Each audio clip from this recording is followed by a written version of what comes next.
Hey y'all, welcome back to the Greg Brownderville Dimension. This is a show about the magic of language. We've got a guest tonight. It's my good buddy, Preston Hutcherson. He and I used to work together at the magazine that I still edit called Southwest Review. He was the managing editor for a time.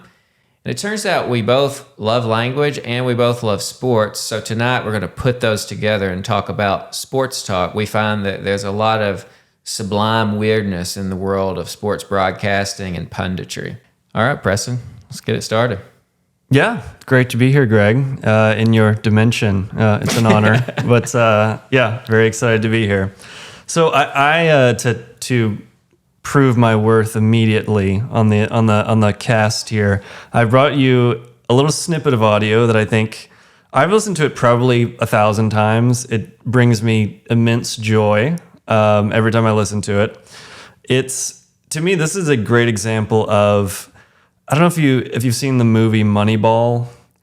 There's a very famous quote where the part where you're kind of supposed to cry at the sports when one of the characters says, "How can you not be romantic about baseball?" But if we apply that like same level of seriousness and tearfulness to like any sports thing, it yields sometimes weird results, and I think this is one of them.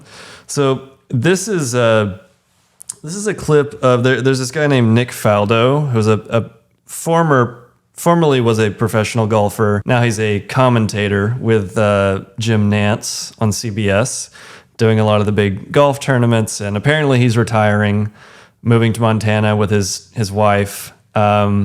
So this was a couple of months ago. This was his big kind of farewell, his opportunity to say thank you to the crew and what this experience has meant to him. And it gets really weird, unbelievably awkward, and so serious. And it's on TV, so people could see this. So I'll start, and if you want to stop and laugh, just let me know. But I'm ready here. One thing to look out for: key phrases that bring to mind a funeral or death that you'll hear. God bless you, moving on, saying final words, goodbyes, things like that. All used here, though there is no real death. So here we go. You said one time, I'm not very often at a loss for words. I am now, except just to say, Nick, your final thoughts on this remarkable run. I blew it.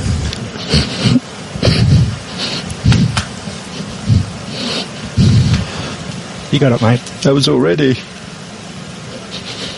It's been a great journey. You've always been ready, mate. We've been lucky. Mm-hmm. We've been very fortunate. 16 years.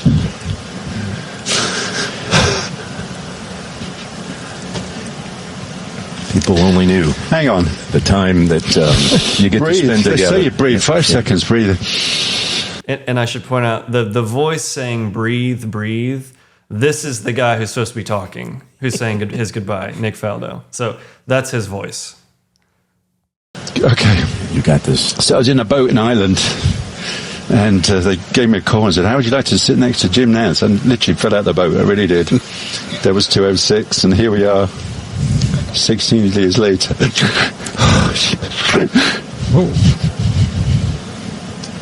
been an amazing run. Mm-hmm. And Frank, Ian, I know you have a final word to say to this great man.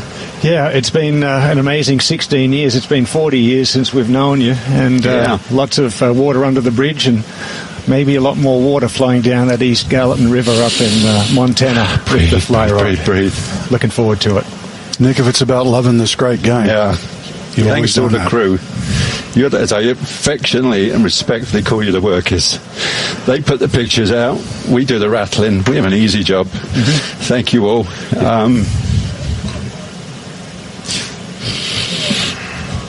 I'm a single child, and I've found at 65 3 brothers. Thank you. Thank you. Thank you, Nick. Bless you. You could only see what was in this tower. So this is surrounded by his CBS family and our families. Thank you, Nick, for gracing this booth and our lives. And now you and Lynn's will go to your happy place. To the big sky of Montana. Yeah, God bless you, Nick. I'm ready. Thanks, my friend. I'm ready. This is too much. This was live TV, so there's This not was much live. editing to be done.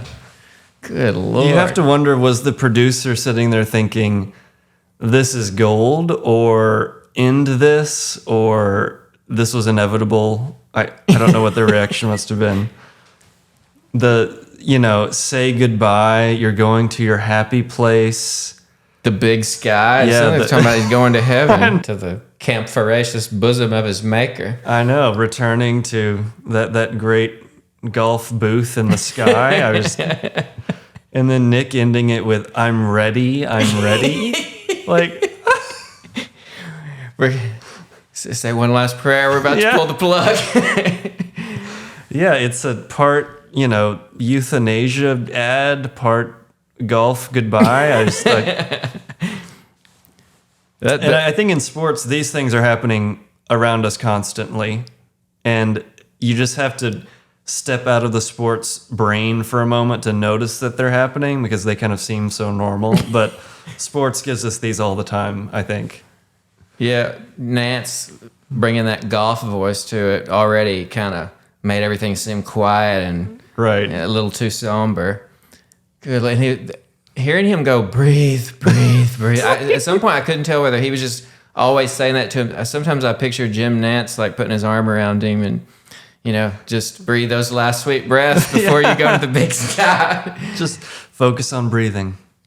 Yeah, and the I don't know if you could hear the music, the kind of the outro music they were playing there at the end. That's the CBS Golf, like end of the Masters. We're watching them put the green jacket on. Like that's like their big signature outro for the sport that they're now applying to The outro of his life. Yeah, like the ending of his life. And the thing about it is it says something about sentimentality. I think once people get in that mode of talking like we're at a funeral, they just can't stop, because that just gets a hold of you, and Right. it's got this emotional momentum to it. My dad was in the funeral business for many years, so I've been around many a funeral. Yeah. And I've thought about this a lot, actually, as a writer, as a poet, because a lot of times when you're working on a poem, you have a hard time just presenting a complex and moving portrait of the sadness around living. It wants to go to death. And a lot of poems that really don't need to be about death, they need to be about being sad one day, end up being about death. Yeah. Or they sound like they're about death when really they're about having a bad Tuesday or something. There's just a momentum there. And that's, I think a lot, I used to have trouble with that whole idea of sentimentality, because I thought, well, sentiment is a good thing. I mean, you don't want a bloodless poetry that has no feeling to it. Right. But I think a lot of times what people are talking about when they talk about sentimentality or sappiness is that you go all the way to an extreme. You can't just present the subtlety of an emotional experience. It has to be, and they died. Right. It reminds me, years ago, there was a Saturday Night Live skit where one of the SNL regulars was like, it was Mother's Day weekend. He's like, I'm going to bring my mom out and sing a song I wrote for her. And I think it was his real mom came out on the set. And he starts singing this song about what a wonderful mother she was. And it started turning into was, like that past tense started revving up. And that momentum got a hold of him. And he just couldn't stop it. And by the time it was over, he was like, I wish I'd had a chance to tell you that I loved you before you died. The woman is sitting right there. Right. It really revealed. But I thought about that when I was listening to it. Like, you've got your friends and loved ones are gathered around you here. Is there any last words you'd like? Any last reflections before we send you off to your happy place? The big sky. It is. It does remind me of this quote or saying that a professional athlete dies twice. The day they retire and then their actual death. But this applies outside of sports too, but like leaving the spotlight is a kind of death. Yes. Politicians, I think that kind of fall into that category too. So he may have been more sad than actually dying. Yeah, this may be sadder than death. Yeah, right. Death might be a breeze after that, almost a relief. Right. Yeah, I saw an interview with Bono the other day because he just came out with a book, a memoir. Mm-hmm. He started talking about the life of the performer, the rock star, and he said, the really great ones, and he's like, I'm not saying I'm great, but I'm saying this is true of me, and I've noticed that it is true of a lot of great performers. They need their audiences emotionally, and the audiences know that. There's a big adulation-shaped hole in their souls. I've heard him say, I can't feel normal. Someone asked him one time, are you an insecure person, Bono? And he said, I need 20,000 people screaming my name 2/3 of the nights out of every year. Do you think I might be a little bit insecure? Yeah. They need that. They actually need. And I think that it's probably hard to understand until you have felt that, but we see the way people will twist themselves into whatever they need to be to stay famous or to stay in the spotlight or to stay in the sport. And to us, it often looks like, wow, you've lost your mind and your dignity. But because we're not hooked up to the IV that they are, though, of getting that drug. Yeah. Which probably, if we did, we would understand it much better. Yeah, maybe a better way of saying it is they think they need it and they've never had to live a life that invited them or forced them to deal with the perceived need. I mean, most people have to deal with the fact that there aren't 20,000 people screaming your name 2/3 of the nights out of every year. Yeah, and I thought about that in connection. You said that about people scrambling to stay famous. I always thought about that with Branson, Missouri. You know, where I grew up in Arkansas, the only place outside the South my family ever went was Branson, which is just across the Mason-Dixon. I mean, I don't really think of Missouri as a southern state. So once you're in Missouri, I always thought, okay, I'm in the Midwest. But it's right across the Arkansas line pretty much. And we'd go up there and they have all these shows. And it is literally like traveling to the country singer afterlife. Right. Because like all these people you haven't heard about in decades have shows. They're performing nightly in some cases. And it's just kind of sad. Yeah. To me. But maybe it's not sad, you know. People love those shows and huge crowds still go. And it's kind of like seeing a formerly popular rock band playing at the county fair or something. Yeah, that's true. It's always one that was like big when you were in high school and you thought they must be the most popular band in the world. And then they're playing at a church youth group, 20 years later. Yeah. Yeah. Yeah. I think about that with Tom Brady. You know, he retired and then soon unretired. And it's probably hard to walk away, especially in his case when you aren't playing the Tri-County Fair yet. You're still good. Right. Yeah. You could play in the Super Bowl. I remember thinking, because he had that great game or great second half against the Rams when his team got beat in the playoffs last year.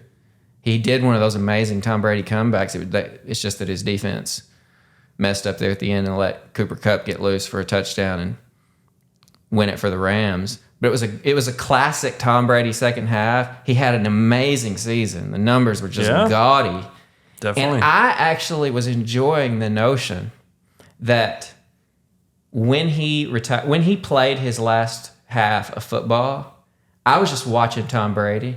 I wasn't dividing my mind between watching the game and trying to savor these last few, like this is the last time we'll ever see Tom Brady on a football field as a player. Right. I was just watching the game and I actually liked that. And now I think maybe we will know and the last time he plays, and it'll be this weird thing where there'll be this kind of pall of gloom over the whole thing. I mean, bittersweet because people will be celebrating him, but it will be inevitably sad, I think. There is something, Tom Brady is not there yet, but I think there is something very tragic in the, what you might call like the life cycle of the sports star, in that you're very excited when they're young and you sign them, and you'll give them whatever money they want because you're like, you gotta have this star. Mm-hmm. But it always ends with 10 years later, the last years of the contract, you're not good anymore. Yeah. They're paying you a lot of money. And the fans basically say, this guy sucks. Mm-hmm. Can't we get rid of him? Yeah. We got to cut him. So there's something sad about that. But that's also, they play a part in that in not wanting to give it up, I'm sure, too. But yeah, it's like Muhammad Ali fighting too long. And, yeah, I loved the idea, honestly, that Brady was walking away. He had just won a Super Bowl the year before. He had a great season. Was, I think, number 2 in the MVP voting? Yeah, I think so.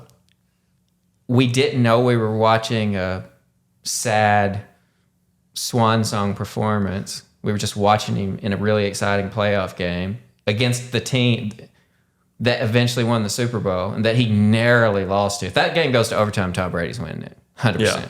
Yeah. So now, it made me think about a story I had heard not long before that happened. I was talking to a buddy of mine, and he told me that he had this girlfriend for a long time in his life. Their relationship was like a saga, and it would seem to be over, and then it wasn't over. Mm-hmm. And they had many breakups, but they didn't take. Right. They would always end up meeting up somewhere, spending a weekend together, getting back together for a year or 2 years or 2 months or 2 weeks, whatever. It just went on and on and on. And he said that the last time he was actually with her, it didn't feel like there was no breakup. There was no talk of breaking up. It was just they met up. They had like a weekend, I think, together. Or I'm not sure, maybe like a week or something. That was unclear. But it was brief, it sounded like. And they had a good time. And that one, at least until now, it sounded like that had been years ago. That one turned out to be the last time they ever were together romantically.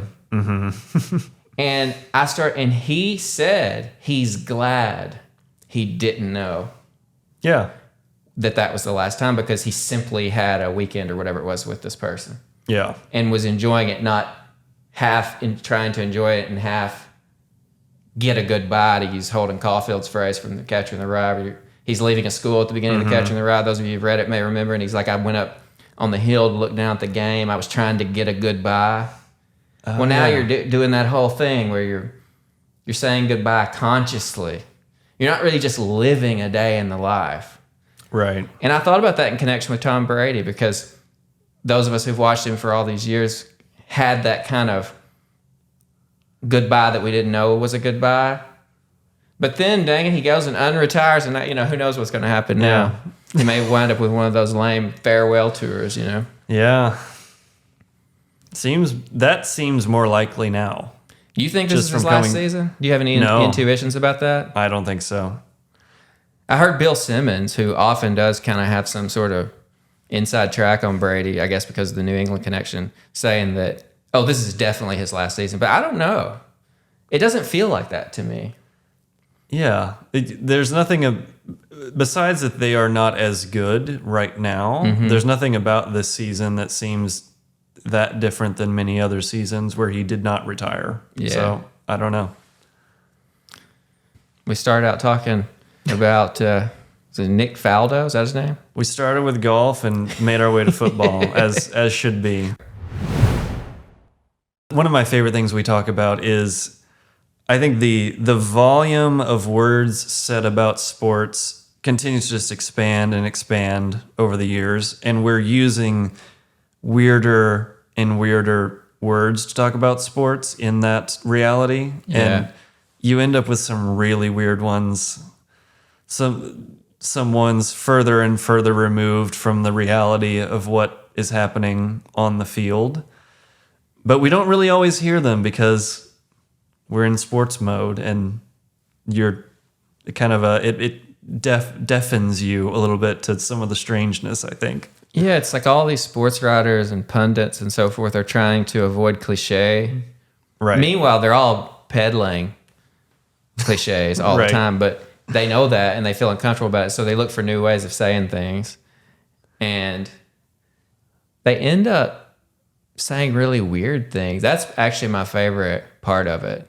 Like the other day, I heard Colin Cowherd talking about USC. He was talking to Joel Klatt, and Colin Cowherd hosts a sports talk show, TV show on FS1, and he had Joel Klatt on there to talk about college football, and they started talking about the USC Trojans. And Colin really likes USC, you can tell, but he's having to admit that they're good but not great. And Joel Klatt's like, they're limited, man. They're flawed. And then Colin's like, oh, I know, they're flawed. They're flawed. And he says, they don't have that many good players. They really only have a great coach and a great quarterback, and everybody else is just kind of good but not great. And he said, they don't have any Sunday bodies. And he said it as if everybody, like that's a thing you say. No one says Sunday bodies, but I know that I'm enjoying the sports talk when I'm getting potential band name ideas. Yeah, like exactly. Sunday bodies, it sounds like a band or something. Yeah. It's a good phrase. It's an intriguing phrase, at least. It was just weird in the native habitat in which it occurred. That's true. Is that one where if a student turned that into you, you would actually think they're getting it? Like they're getting language a little bit more. Okay, this is interesting. I was thinking about this the other day. Like, what is the difference between poetry writing and these kind of moments of accidental felicity, right, in sports talk, for example, or any kind of talk, but we're talking about sports talk. The sports writers do it as if by accident you get the idea often. Not always. Sometimes, like Skip Bayless is a wordsmith. Like him, love him, hate him. Right. I know he can be obnoxious, but he's good with language. And he does weird things, and he knows he's doing it. Yeah. Like one time he said, that argument you just made is ASA 9, 10, 11, 99. It's just a weird, my friend, I was talking to a friend about it, and he's like, it's not a dad joke. It's like a loopy Midwestern grandpa joke. It's weirder than a dad joke. So, but most of them, when you hear these things, they're accidental. But I do that all the time, and I think most writers do that. You stumble into these moments of felicity. The difference is that it's not like we would accept from a writer, from a poet, page after page after page of cliche and just garbage and nothing interesting whatsoever, and then all of a sudden you accidentally say Sunday, you say something weird like Sunday bodies, and it makes it all worth it. Yeah. At some point, it's like my friend, not my friend, but a guy I knew, only glancingly actually, this guy named Buddy Norden, Lewis Norden, he was a writer from Mississippi. He said that he would go through his stories, and there would be those moments of kind of accidental brilliance, and he would circle them in red.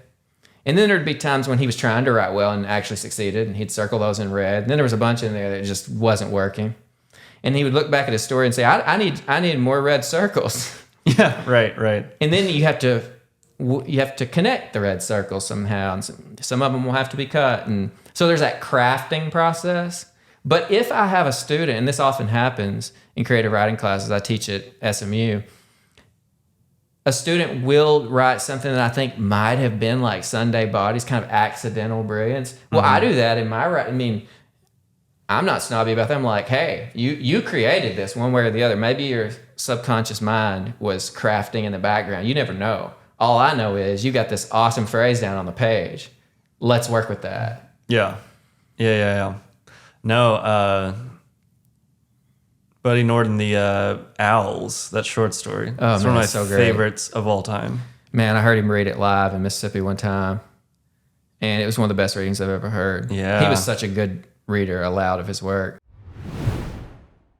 The other thing about why hearing even a brilliant turn of phrase in sports announcing or commentating is so, it kind of grates on me, because I think you speaker, commentator, you're not the poem. Like, the sport is the poem. Like, we don't need you trying to jump in with what you think is brilliant description of a touchdown that was just scored. Like, that's not the point. Yeah. We don't need that. The drama is already happening in real time, and that's what we're here to see. Yeah.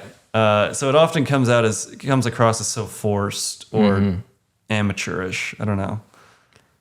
I will say, though, something weird has been happening with me. It kind of makes me worry about myself. Okay. With some sporting events, I have found that when it's actually game day, it's like time to sit and watch the game.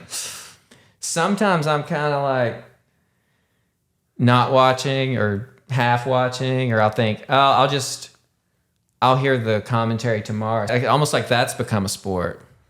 I thought it was just my attention span issue, but I also think this is why going to games is less popular, because you're stuck there with only one thing to watch. Yeah, well, you could be at home. You could be watching 4 or 5 games at the same time. I was watching. Speaking of Tom Brady, I was watching Tom Brady's Buccaneers played at a weird time today. At least for us, a weird time. 8:30 in the morning here in Central Time. First time I can ever remember watching an NFL game at that hour. And Rich Eisen was calling the game of NFL Network, and he was trying to throw in some German because the game was in Munich. And that's why it was at the weird time. Yeah. And so he had Michael Irvin in the booth with him. Oh my! They call him Playmaker, like that's his nickname. And Rich Eisen was like Spielmacher, which is German for playmaker, of course. But it made me think of something. English is a Germanic language and has its roots in those kind of Scandinavian languages of Northern Europe, and we've kind of been going back. That Spielmacher moment reminded me that I've been noticing lately that we've been going back to this kind of old English style of coming up with way of coming up with phrases. We used to just speak of shooters in basketball. So-and-so's a great shooter. And it was understood that that meant that he was good at making the shots. Like that was implied.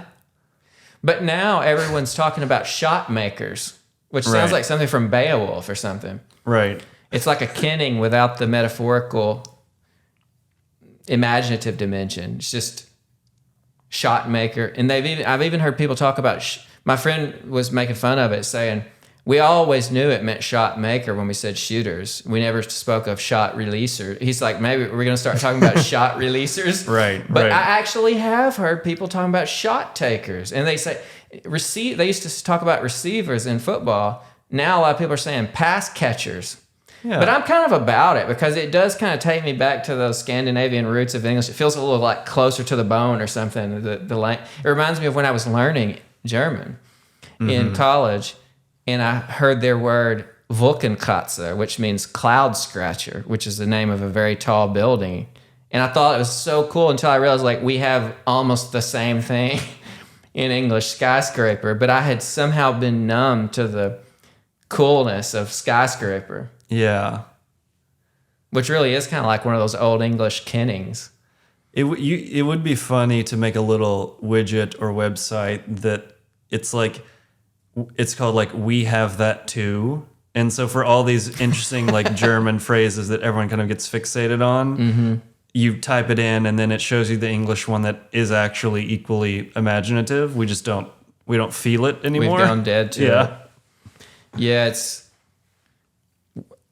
my German teacher in college was a Russian woman named Irina Trofimova, who still lives in that town, Arkadelphia, Arkansas. I see her from time to time when I go back to visit my my alma mater, my home university, and for undergrad. She loved English idioms, and she wanted to learn as many of them as she could. And one of her colleagues, Johnny Wink, who's going to be a guest on this podcast in the near future, he started teaching her English idioms, and one that she loved that I had never given a second thought to is such and such as history. That's history. Yeah, right. And she said that she heard people saying we're history. I mean, I don't really hear that too often, but I guess if people were leaving, I don't know, maybe quitting a job or something, I'm history. I'm history. She really liked that, and Johnny started teaching her other ones, and he taught her crash, going back to my hotel room to crash. Oh, yeah. She liked that. Uh-huh. But then he got the idea, I'm going to start throwing some in. I'm going to tell her that these are idioms, but they're actually not idioms. Right. He was just making stuff up. And he told her, if somebody does something and it's like they're acing the test. It's just easy for them, no problem. They do a great job, and it seemed effortless. You could say, man, you went through that like a weasel through cream. Right. And she starts saying that all the time. Uh-huh. And then somebody told her, like, Irina, that's not a phrase. And Right. Like, nobody knows. People, it sounds really weird. She got mad at Johnny. Right. Well, they were on some kind of trip with the university, a bunch of the faculty. They'd had a long day, and they were actually in a restaurant, like the hotel bar, maybe restaurant, with the president of the university. And Irina got tired, and she said, "Okay, y'all, I've had a long day. I think I'm going to go up to my room and crash." Mm-hmm. Well, the next morning at breakfast, another colleague named Bill Ellis, who knew that Johnny had lied to her, or not lied, well, he pranked her. He knew that Irina's trust in Johnny had been undermined by that. Mm-hmm. So he came up to her and he did the ultimate prank. He was like, "Irina, this whole thing about I'm going back to my room to crash, I know Johnny taught you that, but that has a really like lewd connotation, kind of like raunchy. You definitely don't want to be saying that like in front of the president of the university." It's just, she was livid, man. She was so mad. And she just, without even explaining what had happened, she found Johnny in his office at the next opportunity and just barged in and said, "Johnny, I will never trust you in matters of phraseology again." And I think he said he had to go like find examples of it. Right. Like in novels and newspaper articles and stuff, columns to just prove that, you could tell from context clues that it wasn't what Bill Ellis had told her it was, this other colleague. Oh, I love that. It also forces you to consider how many of the idioms seem arbitrary. They seem no more sensical than something completely made up in some cases. 100%. Like, I have trouble sussing out the meaning of some of the stuff that I heard my family saying growing up, like really weird idioms. Right. In fact, my dad, all the time I was growing up, he had this expression, face fomus. Did you grow up hearing that one? What? Hold on. My dad would say face fomus. And I knew what it meant. It meant, he would say, "Man, I was out in the woods today and I tripped on a tree root and fell face fomus." Okay. And in my mind, this was the whole time I was a little boy hearing this, I had it in my mind spelled F-O-M-U-S. Right. Fomus. Years later, I was reading a Robert Hayden poem. Okay. And he says it, he uses the expression, and it's face foremost. Oh, okay. Got it. And so, like, I'm a grown man, reading this poem, and I'm like, Fomus. That's what Dad's been saying all these years.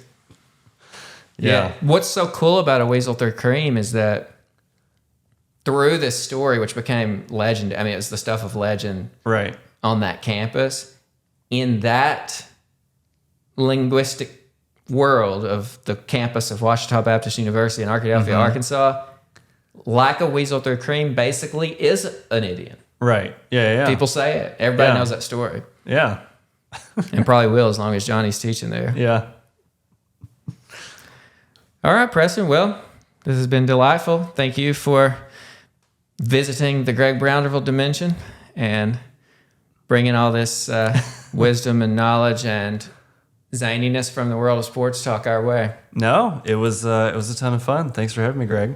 All right, looking forward to next time. Well, thank you all for being here, and we'll be back with another episode soon.